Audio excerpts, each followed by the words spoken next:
Good morning, followers! Magluluto tayo ngayon ng tilapia fillet. Pero, before we fried our tilapia, ganito muna ang gagawin natin sa ating tilapia, okay? I-squeeze muna natin ng lemon.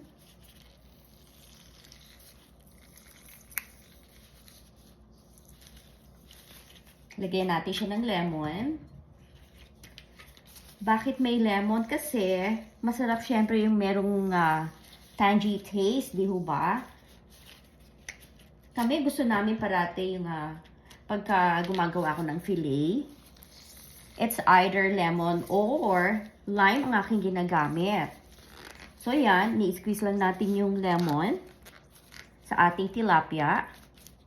I-flip over natin para yung kabila naman magkaroon ng lasa ng lemon. Ang ginamit ko rito actually, dalawang maliit na lemon lang ang kailangan.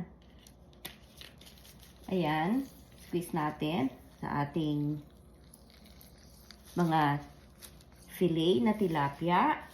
And then after that, we are going to sprinkle some of our ground pepper, black ground pepper. Lagyan natin siya ng ground black pepper and salt. Sprinkle some salt on our tilapia fillet and make sure irarab natin siya para syempre yung lasa ng yung nilagay nating salt and pepper pantay yung pagkaka-distribute.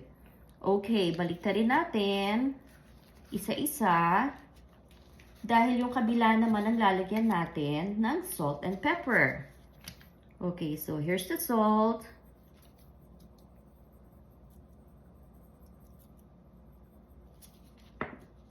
And pepper.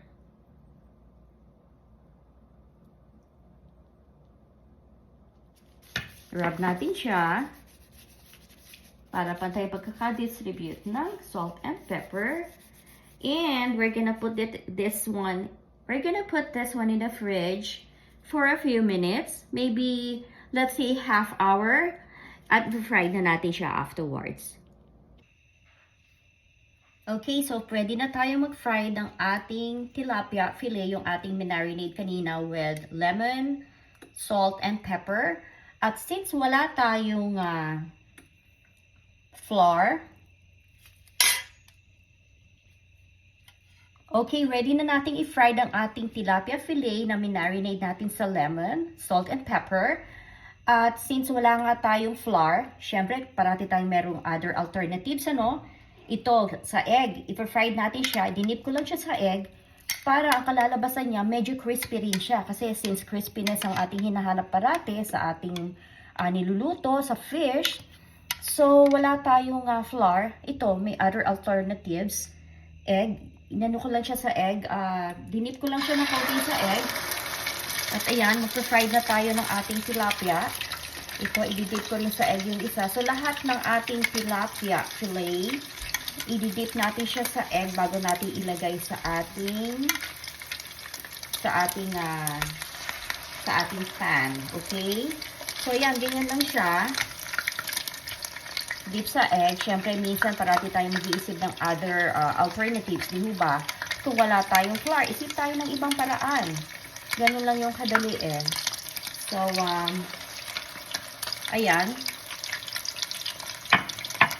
Wait lang natin siya hanggang maluto siya. And then we're going to flip over our fish para yung kabila naman ang maluto. At alam niyo po ba na ang tilapia fillet or ang tilapia is the excellent source of protein and nutrients. At isa pa po, ang tilapia is considered a leaner fish because it has less omega-3 fats at fewer calories. So you can include this po sa inyong health as a healthy part of your diet. So, hintayin lang natin maluto. Papakita ko sa inyo mamaya pagluto na siya. At I'm sure na talagang medyo magiging crispy ang kanyang ang outside skin niya magiging crispy. Actually, wala na nga itong skin, ano.